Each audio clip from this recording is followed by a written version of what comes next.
Namaste, those who are new here, I'm Dr. Susan Kaur, life psychologist and transformation coach.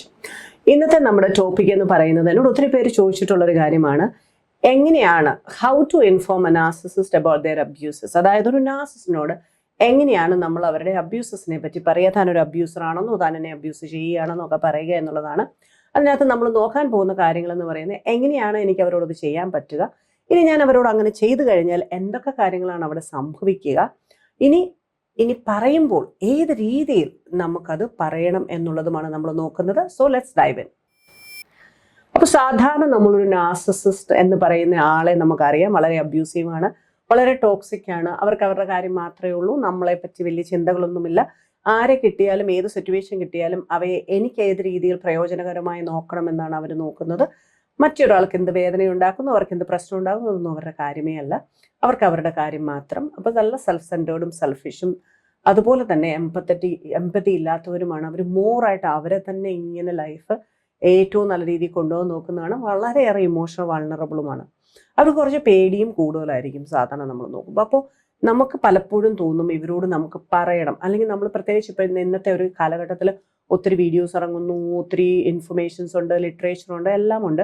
അങ്ങനെ വരുമ്പോൾ നമുക്കൊക്കെ ഇവരുടെ കാര്യം മനസ്സിലാകുമ്പോൾ നമുക്കൊരു ഭയങ്കരമായിട്ടൊരു ഫീല് വരും, ആഹാ അന്ന് ഇയാളോടൊന്ന് പറയണമല്ലോ, ഇയാൾ ഇങ്ങനത്തെ ഒരാളാണെന്ന്. അപ്പോൾ അവരുടെ ഫേസ് നോക്കിയിട്ട് നിങ്ങൾ ചെയ്യുന്നൊന്നും എനിക്ക് മനസ്സിലാകുന്നുള്ളത് നിങ്ങൾ വിചാരിക്കരുത്.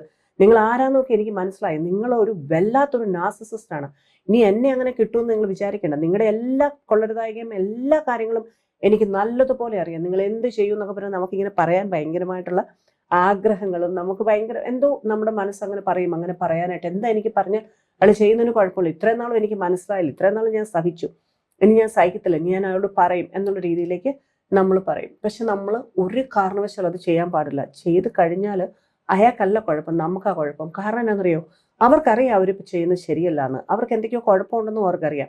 പിന്നെ എന്തിനാണ് നമ്മളായിട്ടത് പറഞ്ഞിട്ട് ഇനിയും ഒരു പ്രശ്നം നമുക്കായിട്ടുണ്ടാകേണ്ടത് എന്നാണ് നമ്മൾ ചിന്തിക്കേണ്ടത്. നമ്മളൊരു നാർസിസ്റ്റിനോട് അയാൾ ഒരു നാർസിസ്റ്റ് ആണെന്ന് പറയുകയോ, അല്ലെങ്കിൽ അയാൾക്ക് ഇന്ന കുഴപ്പങ്ങൾ, അയാൾ ഇന്ന രീതിയിലൊക്കെ നമ്മൾ ഉപദ്രവിക്കുമെന്ന് പറയുമ്പോൾ അത് മിക്കവാറും ഈ സാധനം എല്ലാം കൂടെ ഇയാൾ തിരിച്ചിട്ട് നമുക്കിട്ട് പ്രയോഗിക്കും.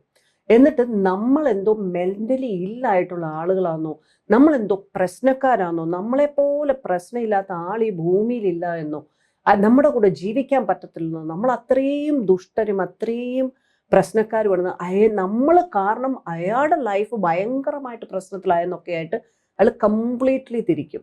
അതുപോലെ തന്നെ നമ്മൾ നോക്കുമ്പോഴത്തേനും നമ്മളെ മിറർ ചെയ്യുക, നമ്മളെ പ്രൊജക്റ്റ് ചെയ്യുക, നമ്മുടെ മുകളിലേക്ക് പല കാര്യങ്ങളും ഗ്യാസ് ലൈറ്റ് ചെയ്തും നമ്മളെ വല്ലാത്ത രീതിയിൽ അവർ നമ്മളെ പ്രശ്നത്തിലേക്ക് ആക്കാനായിട്ടുള്ള സാധ്യതയുണ്ട്. അതുകൊണ്ട് തന്നെ നമ്മൾ പലപ്പോഴും നമുക്ക് അങ്ങനെ ഒരു ആശ വന്നാൽ തന്നെ നമ്മൾ എന്താ ചെയ്യുകയെന്ന് വെച്ച് കഴിഞ്ഞാൽ, നമ്മൾ അതങ്ങോട്ട് കുറച്ച് നടക്കുക, നമ്മുടെ ജീവിതം പ്രൊട്ടക്റ്റ് ചെയ്യാനായിട്ട് നമ്മൾ നോക്കുക. എപ്പോഴും നമുക്കൊരു ഡിഫൻസ് സ്ട്രാറ്റജീസ് ഒക്കെയാണ് വേണ്ടത്. അതല്ലാതെ ഒരാളുടെ മുമ്പിൽ നിന്ന് വെല്ലുവിളിക്കുക, അയാൾ നീ അതല്ലേടാ ഇതല്ലേടാ അങ്ങനെയല്ല ഇങ്ങനെയല്ല എന്നൊക്കെ വിളിച്ചു പറയുകയൊന്നും അല്ല നമ്മൾ ചെയ്യേണ്ടത്. അപ്പോൾ നമ്മൾ സാധാരണ അവരെ കാണിക്കുന്നത്, നമുക്ക് മനസ്സിലാണ് ഇയാൾ ഒരു നാർസിസിസ്റ്റിക് ഇതുള്ള ആളാണ്, അയാൾക്ക് ഭയങ്കരമായിട്ട് നമ്മളെ അബ്യൂസ് ചെയ്യുന്നുണ്ടെന്ന് നമ്മൾ ആദ്യം നോക്കേണ്ട ഒരു കാര്യം, അവർക്കൊരു ഫീല് കൊടുക്കുകയാണ് ചെയ്യേണ്ടത്. നമ്മളെ ഇതൊന്നും വലിയ കാര്യത്തിൽ അഫക്റ്റ് ചെയ്യുന്നില്ല എന്നുള്ള രീതിയിലേക്കാണ് നമ്മൾ മെയിനായിട്ട് കൊടുക്കേണ്ടത്. ഇനി അഥവാ നമ്മൾ ഇവരോടൊന്ന് പറഞ്ഞാൽ, നമ്മളിപ്പോൾ എന്തെങ്കിലും ഒരു റിയാക്റ്റീവ് അബ്യൂസിൻ്റെ രീതിയിലോ നമുക്ക് സഹിക്കാൻ പറ്റാതെ നമ്മൾ പറഞ്ഞു പോയി കഴിഞ്ഞാൽ, ഇവർ സാധാരണ ചെയ്യുന്നത് എന്താണെന്ന് വെച്ച് കഴിഞ്ഞാൽ ദേ കംപ്ലീറ്റ്ലി ഡിനൈ ഇറ്റ്. ഇതൊന്നും അവിടെ സംഭവിച്ചിട്ടേയില്ല. കാരണം നമുക്കറിയാമല്ലോ, കള്ളത്തരം പറയാനും മാനിപ്പുലേറ്റ് ചെയ്യാനും ആടിനെ പട്ടിയാക്കാനും പട്ടിയെ ആടാക്കാനും ഒക്കെ ഇവരെ കഴിഞ്ഞിട്ടേ ആൾക്കാരുള്ളൂ. അവർ കംപ്ലീറ്റ്ലി ഇത് മുഴുവൻ ഡിനേ ചെയ്യും. ഇങ്ങനെയൊന്നും നടന്നിട്ടില്ല, ഇതെല്ലാം നമ്മൾക്ക് എന്തോ നമ്മുടെ സങ്കല്പത്തിൽ വന്നതാണ്, എന്തൊക്കെയാ ഇവള് പറയണമെന്ന് എനിക്ക് തന്നെ മനസ്സിലാകുന്നില്ലെന്ന് പറയാം. അപ്പം നമ്മളിങ്ങനെ ഒരുമാതിരി ഇനി എൻ്റെ കുഴപ്പമാണോ, ഞാനത് അനുഭവിച്ചല്ലേ, ഞാൻ അങ്ങനെ സംഭവിച്ചില്ലേ എന്നുള്ള രീതിയിലേക്കൊക്കെ നമ്മളായിപ്പോവും. അതുപോലെ ആയിരിക്കും അവരുടെ പ്രസൻറ്റേഷൻ. ഈ അടുത്തതെന്ന് പറഞ്ഞു കഴിഞ്ഞാൽ അവർ ഭയങ്കരമായിട്ട് നമ്മളെ കാണിക്കുക, അവർക്കൊന്നും മനസ്സിലാകുന്നില്ല നമ്മൾ എന്തൊക്കെയാ ഈ പറയണേ, ഇതൊക്കെ എപ്പോൾ സംഭവിച്ചെന്നാ പറയണേ, ഞാൻ എന്ത് ചെയ്തെന്നാ പറയണേ. എന്നിട്ട് ഇവരുടെ ലവ് ബോംബിങ്ങിൻ്റെ സമയങ്ങളൊക്കെ എടുത്തിട്ട് നമ്മളോട് ഇങ്ങനെ പറയും, ഞാൻ എന്നാ ചെയ്യാത്ത, ഞാൻ എത്രമാത്രം സ്നേഹിച്ചതാ, ഞാൻ എന്തെല്ലാം കാര്യങ്ങൾ ചെയ്തതാ എന്നെല്ലാം പറഞ്ഞിട്ട് പറയും, നീ പറയുന്ന ഒന്നും എനിക്ക് മനസ്സിലാവില്ല, ഒരു കുടുംബമായ തട്ടിയും മുട്ടിയും അങ്ങനെ ഇങ്ങനെയൊക്കെ ഇരിക്കത്തില്ലേ എന്നൊക്കെയുള്ള രീതിയിലേക്ക് വരും. ഇനി അടുത്തതെന്ന് പറയും, നമ്മളാണ് ദ ക്രേസി പേഴ്സൺ, നമ്മളാണ് നാർസിസിസ്റ്റ്. അതായത് ആ ആ വ്യക്തി നമ്മളോട് പറയാൻ പോകുന്നത് നിങ്ങളാണ് നാർസിസിസ്റ്റ്, അല്ലാതെ ആ വ്യക്തി അല്ല. നിങ്ങളുടെ പ്രശ്നം മുഴുവൻ അയാളുടെ മേളിലേക്ക് ചാരുക എന്ന് പറയും. അതുപോലെ തന്നെ അവർ എന്തൊക്കെയോ പറയും, എന്താ പറയണെന്ന് നമുക്ക് തന്നെ മനസ്സിലാവത്തില്ലേ. എന്തൊക്കെ കാര്യങ്ങൾ, ചിലപ്പോൾ ഈ വേർഡ്സിലാടെന്നൊക്കെ നമ്മൾ എന്ന് പറഞ്ഞ പോലെ പല കാര്യങ്ങളായിരിക്കും അവർ പറയുന്നത്. അത് കേട്ടിട്ട് നമ്മൾ തന്നെ നമുക്കൊന്നും മനസ്സിലാവില്ല, ഇത് എന്തൊക്കെയാ ഈ പറയണേ, ഏതൊക്കെ സമയത്തെ കാര്യങ്ങളാണ് പറയണേ. പക്ഷെ ഇതോടുകൂടി നമ്മൾ ഡൗൺ ആയി, നമ്മുടെ കയ്യിൽ നിന്ന് സംഗതികൾ പോവും. നമ്മൾ എന്തേലും ആട്ടെന്ന് പറഞ്ഞ് നമുക്ക് തലയ്ക്ക് കൈ കൊടുത്തിട്ട് നമ്മളിരിക്കും. അന്നേരമാണ് നമ്മൾ പറയുന്ന പല ആൾക്കാരും പറയുന്നത്, ഞാനൊന്നും പറഞ്ഞിട്ട് കാര്യമില്ല, ഒന്നും ശരിയാവില്ല, ഇവർ പല രീതിയിൽ വിജയിച്ചുകൊണ്ടോ, പിന്നെ ഇവർ നല്ലപോലെ വിക്ടിം കളിക്കുകയും ചെയ്യും. നമ്മൾ അവരെ എക്സ്പോസ് ചെയ്യുന്നു എന്നോ അല്ലെങ്കിൽ അയാളുടെ നേരെ നമ്മൾ പറയുകയോ ചെയ്തു കഴിഞ്ഞാൽ ഒറ്റ പ്ലേറ്റ് തിരിക്കില്ല, അവരെന്ത് ചെയ്യും, അവർ പിന്നെ വിക്ടിമാകും, നമ്മൾ നല്ല വില്ലനുമാകും. അതുപോലെ തന്നെ ഒരു കാര്യം നമ്മൾ പ്രത്യേകം ശ്രദ്ധിക്കണം, ഏറ്റവും ഇമ്പോർട്ടൻ്റ് ആയിട്ട് നമ്മൾ ശ്രദ്ധിക്കേണ്ട കാര്യമാണ്, ഒരിക്കൽ നമ്മളിത് പറഞ്ഞു കഴിഞ്ഞാൽ നമ്മൾ അവരുടെ എനിമിയായി, അതിന് യാതൊരു സംശയമില്ല. പിന്നെ അവർ നമ്മളെ ഭയങ്കരമായിട്ട് ശ്രദ്ധിക്കും. അവരുടെ ഒരു എയിം എന്ന് പറയുന്നത്, അവർ പിന്നെ ടാർഗറ്റ് ചെയ്യുന്നത് എങ്ങനെ നമ്മളെ നശിപ്പിക്കാം, ഇത് നമ്മളെ മോശക്കാരിയാക്കാം, നമ്മളാണ് പ്രശ്നക്കാരെന്ന് എങ്ങനെ വരുത്തി തീർക്കാം, അങ്ങനെ നമ്മുടെ ലൈഫ് എങ്ങനെയൊക്കെ താറുമാറാക്കോ അതായിരിക്കും അവരുടെ ചിന്ത മുഴുവൻ. നേരത്തെ അവർ അബ്യൂസർ ആയിരുന്നു, പക്ഷെ ഇപ്രാവശ്യം ഇവർ നമ്മളെ കംപ്ലീറ്റ് ആയിട്ട് തകർക്കുക എന്നുള്ള ഒരു കാര്യത്തിലേക്കായിരിക്കും ഇവർ വരുന്നത്. ഇനി അഥവാ നമുക്ക് തോന്നുകയാണ് ഇല്ല പ്രശ്നമാണ്, എനിക്കിത് പറഞ്ഞേ പറ്റൂ, എനിക്ക് അങ്ങനെയൊക്കെ ഉണ്ടെങ്കിൽ എങ്ങനെയാണ് ചെയ്യേണ്ടതെന്നും കൂടെ ഞാനൊന്ന് പറഞ്ഞു തരാം. ആദ്യമേ തന്നെ ഒരാളോട് പറയുന്നതിന് മുമ്പ് ചുമ്മാ കയറി അങ്ങോട്ട് പറയരുത്. അതിനു മുമ്പ് എല്ലാ എവിഡൻസസും കളക്ട് ചെയ്യണം. കാരണം അറിയാലോ, ആടിനെ പട്ടിയാക്കുകയും പട്ടിയെ ആടാക്കുകയും ഒക്കെ ചെയ്യുന്ന സ്വഭാവമുള്ള, ഏത് ലൈയും എങ്ങനെയും മാനിപ്പുലേറ്റ് ചെയ്ത് സത്യമാക്കി കൊണ്ടുവരാനായിട്ട് കപ്പാസിറ്റി ഉള്ളവരാണിത്. അപ്പോൾ അവരോട് പറയുമ്പോൾ എല്ലാ കാര്യങ്ങളും പറയുമ്പോൾ നല്ല പോലെ എവിഡൻസ് ഉണ്ടായിരിക്കണം. ആദ്യമേ എവിഡൻസുകളെല്ലാം കളക്ട് ചെയ്തതിന് ശേഷം മാത്രമേ എന്തെങ്കിലും കാര്യം സംസാരിക്കാൻ പോലും പാടുള്ളൂ. അതുപോലെ തന്നെ നമ്മൾ ഒറ്റയ്ക്കായിരിക്കരുത് അവരോട് അവരുടെ അബ്യൂസസിനെ പറ്റിയും അവർ ചെയ്യുന്നതിനെ പറ്റിയും പറയുക. പറ്റുമെങ്കിൽ നല്ല ഇൻഫ്ലുവൻഷ്യൽ ആയിട്ടുള്ള ആൾ, അതായത് നമ്മുടെയൊക്കെ മുകളിൽ കുറച്ച് ഇൻഫ്ലുവൻസ് ഒക്കെ നമ്മൾ വാല്യൂ കൊടുക്കുന്ന ആളില്ലേ, അങ്ങനെ ഒരാൾ. പക്ഷെ അയാളൊരു ന്യൂട്രൽ പേഴ്സൺ ആയിരിക്കണം. കാരണം എന്നാന്ന് വെച്ച് കഴിഞ്ഞാൽ നമ്മളൊരു ന്യൂട്രൽ പേഴ്സൺ അല്ലെങ്കിൽ ചിലപ്പോൾ സൈഡ് പിടിക്കാനും അങ്ങനത്തെ കാര്യങ്ങളെല്ലാം സാധ്യതയുള്ള ഒരാളായിരിക്കും. അതുകൊണ്ട് ന്യൂട്രൽ ആയിട്ടുള്ള, നമുക്ക് ഇൻഫ്ലുവൻഷ്യൽ ആയിട്ടുള്ള ഒരാളുടെ പ്രസൻസ് ആയിരിക്കും എപ്പോഴും നല്ലത്. ആര് വേണമെങ്കിലും ആകാം. അത് വേണമെങ്കിൽ നിങ്ങളെ തെറപ്പിസ്റ്റ് തന്നെ ആകാം, അതല്ലെങ്കിൽ നമ്മുടെ ഫാമിലിയിലുള്ള ഒരാളാകാം, നല്ലൊരു കോമൺ ഫ്രണ്ട് ആകാം, എങ്ങനെയും ആകാം.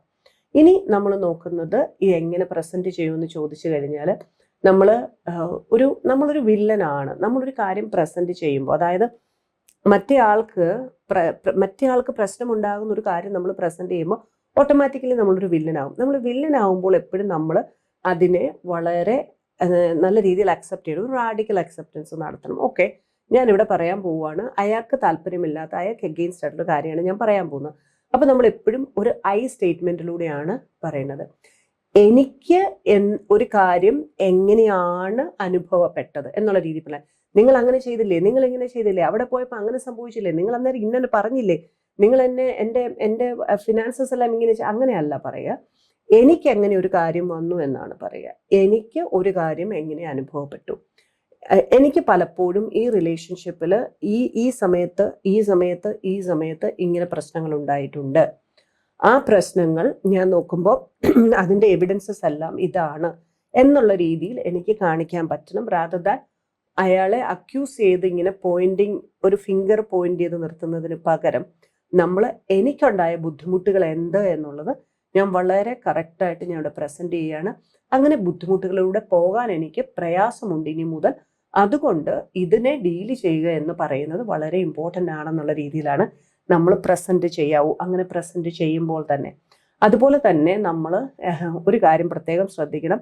ഇങ്ങനെയൊക്കെ നമ്മൾ ചെയ്യുമ്പോഴും നമ്മൾ ഇതിൻ്റെ ആഫ്റ്റർമാത്ത് നമ്മൾ നോക്കണം. അതായത് ഒരാളോട് ഇത് പറഞ്ഞ് അല്ലെങ്കിൽ ഇങ്ങനെ പ്രസന്റ് ചെയ്ത് കഴിഞ്ഞ് വരാൻ പോകുന്ന ആ പ്രശ്നങ്ങൾ, ഞാൻ പറഞ്ഞല്ലോ, നമ്മളെ ഏത് രീതിയിലും നമ്മളെ മോശക്കാരാക്കുക, ഡിസ്ട്രോയ് ചെയ്യുക എന്നുള്ളതിലേക്ക് അവരിറങ്ങും. അവരുടെ ഏജൻസികളും എല്ലാം നമ്മുടെ ഇതിലേക്ക് ഇറങ്ങും. ഇതെല്ലാം ഫേസ് ചെയ്യാനും നമ്മൾ തയ്യാറായി കംപ്ലീറ്റ് തയ്യാറെടുപ്പിലൂടെ മാത്രമേ നമുക്ക് ഒരു നാർസിസിസ്റ്റിക് പേഴ്സണാലിറ്റി ഉള്ള ഒരാളോട് നമുക്ക് അവരുടെ അബ്യൂസസിനെ പറ്റിയോ അല്ലോ നിങ്ങളൊരു നാർസിസ്റ്റ് ആണ് എന്ന് പറയാനായിട്ട് പറ്റത്തുള്ളൂ. ഞാൻ എപ്പോഴും റെക്കമെൻഡ് ചെയ്യുന്നത് do not say that on their face, but you can say that എന്താണോ ഞാൻ ഡിഫിക്കൽട്ടി അനുഭവിക്കുന്നത് അത് തീർച്ചയായിട്ടും പറയാനുള്ള ഒരു അവകാശവും നിങ്ങൾക്കുണ്ട്. അത് പക്ഷേ ഞാൻ ഈ പറഞ്ഞതുപോലെ നമ്മുടെ അസർട്ടീവായിട്ട് എനിക്ക് എങ്ങനെ ഒരു കാര്യം സംഭവിച്ചു തന്നെ അഫക്റ്റ് ചെയ്തു, അതിനി മുതൽ അങ്ങനെ സംഭവിക്കാൻ എനിക്ക് താല്പര്യമില്ല, അതുകൊണ്ട് I need certain kind of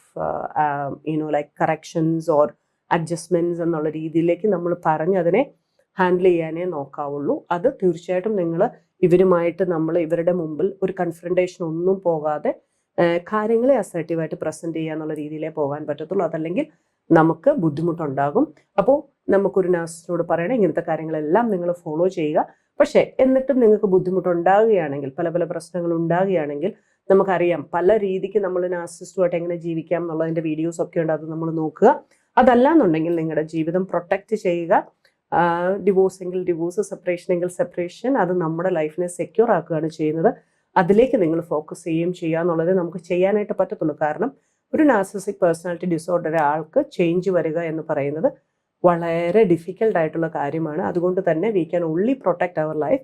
ഞാൻ എപ്പോഴും പറയാറുള്ളത് പോലെ തന്നെ നമുക്ക് എല്ലാവർക്കും വളരെ പീസ്ഫുൾ ആയിട്ട് ഹാപ്പി ആയിട്ടും പ്രോഗ്രസീവായിട്ടും ജീവിക്കാനുള്ള എല്ലാ അവകാശവുമുണ്ട്. ദൈവം നമ്മെ എല്ലാം അനുഗ്രഹിക്കട്ടെ.